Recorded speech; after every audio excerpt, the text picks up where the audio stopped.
O que para você faz mais sentido?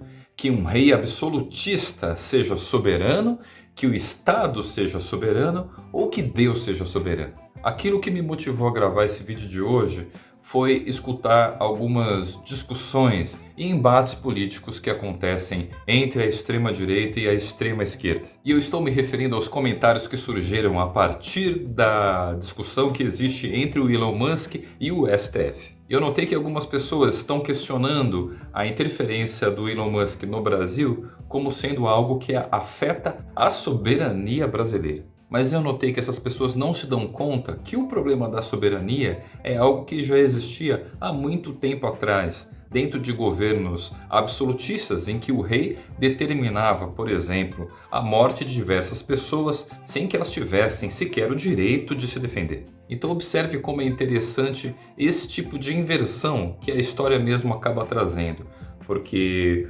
o Elon Musk, sendo aquele que está buscando uma certa liberdade com relação à suposta censura que o STF está fazendo sobre ele, está sendo acusado de afetar a soberania brasileira. Mas entendo que só faz sentido se referir a um Estado soberano quando a gente está contrapondo a autoridade absolutista de uma pessoa que está no poder querendo tirar a liberdade das pessoas. E eu estou querendo dizer com isso que transferir toda a soberania de um rei absolutista para um Estado, no fundo, não tem tanta diferença assim. E eu estou querendo dizer com isso que o culto à soberania de uma nação pode acabar interferindo na liberdade das outras nações. Isso quer dizer o quê? Que a soberania de um Estado não deve prevalecer sobre a soberania dos outros Estados, assim como a gente também poderia dizer que a minha liberdade não deveria tirar a liberdade do próximo. Eu estou querendo dizer com isso que utilizar o argumento de soberania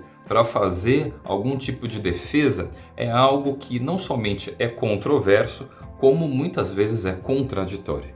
Mas eu confesso para você que esse assunto não me traz muitas boas lembranças na minha história, porque a primeira vez que eu ouvi uma pessoa utilizar esse argumento de soberania foi dentro de uma escola que eu dava aula. E eu vou contar para você essa história. A minha coordenadora pedagógica, ela queria que os professores tomassem decisões a respeito do que deveria ser feito com algum estudante, se ele deveria ser reprovado ou aprovado no ano seguinte. E a coordenadora percebia que a diretora queria interferir nesse processo, porque afinal de contas a gente não pode ficar reprovando todo mundo. E a maneira que a coordenadora se utilizava para defender a decisão da sua equipe de professores era afirmar que o conselho é soberano. Mas eu vou contar a verdade para vocês na real. Eu já vi diversos conselhos de classe em que os professores estavam em desacordo a respeito de uma aprovação ou uma reprovação. E nitidamente existiam professores que estavam magoados com alguns alunos que importunavam demais as aulas deles. Esses professores algumas vezes conseguiam maioria para conseguir argumentar a favor da reprovação de um estudante, mesmo que ele tivesse condições de seguir no ano seguinte. Até porque muitos estudantes com muito mais dificuldades cognitivas eram aprovados normalmente. Esse tipo de perseguição que eu percebi que existia dentro das escolas também se reflete em qualquer tipo de instância governamental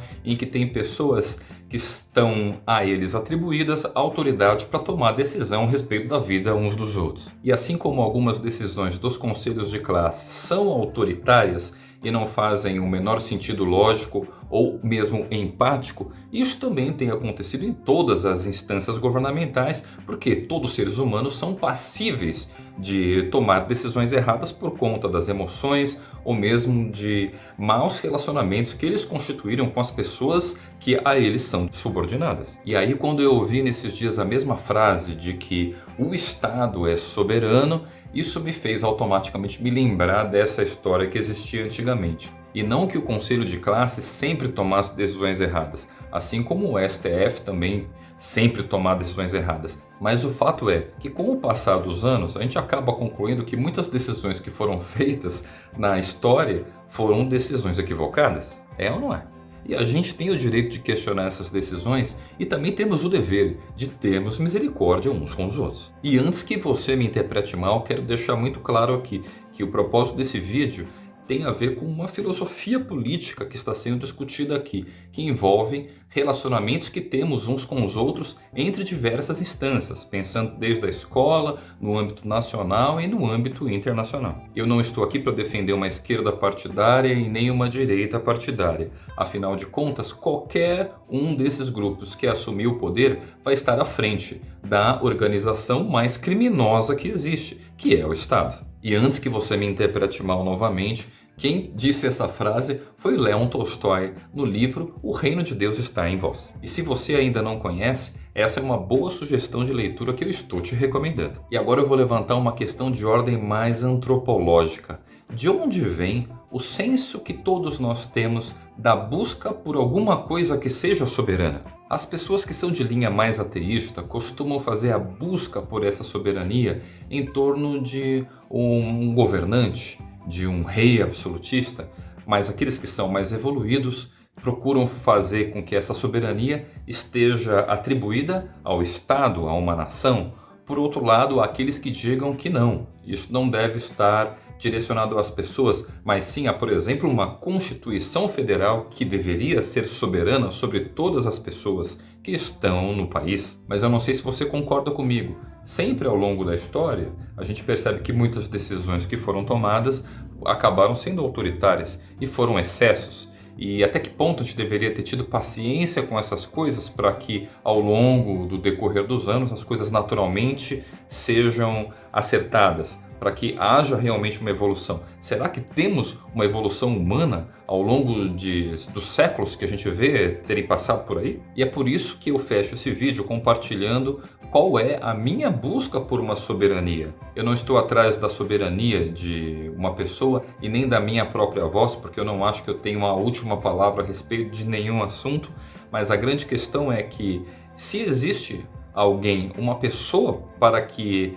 busquemos nela essa soberania sobre tudo, essa pessoa tem que ser um ser eterno, imortal, infalível. É por isso que a soberania ela tem que ser dada a Deus. Se você acredita em Deus, entenda que eu não estou querendo te convencer a respeito de nada, mas o fato é que nós sabemos que as pessoas que não costumam considerar que existe um ser supremo que avalia todas as consciências, são pessoas que acabam se corrompendo na sua moral, nos seus costumes e até mesmo na sua própria ética. Mas é importante deixar bem claro também que existem pessoas que fazem uso de uma moral religiosa para impor os seus crimes, algo que a gente vê acontecendo principalmente com a extrema-direita dos dias de hoje. Mas eu acho que eu deixei claro, pelo menos nesse vídeo, a minha defesa pela minha liberdade de expressão com relação a esse assunto, em que eu vejo muita imaturidade dos extremistas ao discutir a respeito desse tema. E se você ficou interessado em conhecer mais a respeito desse livro de Leon Tolstói, a respeito do Reino de Deus está em Vós, então dá uma olhadinha nesse vídeo aqui que eu já gravei a respeito do assunto e até a próxima palavra. Falou! Se inscreva no canal e ative o sininho para receber as notificações dos próximos vídeos. Tchau!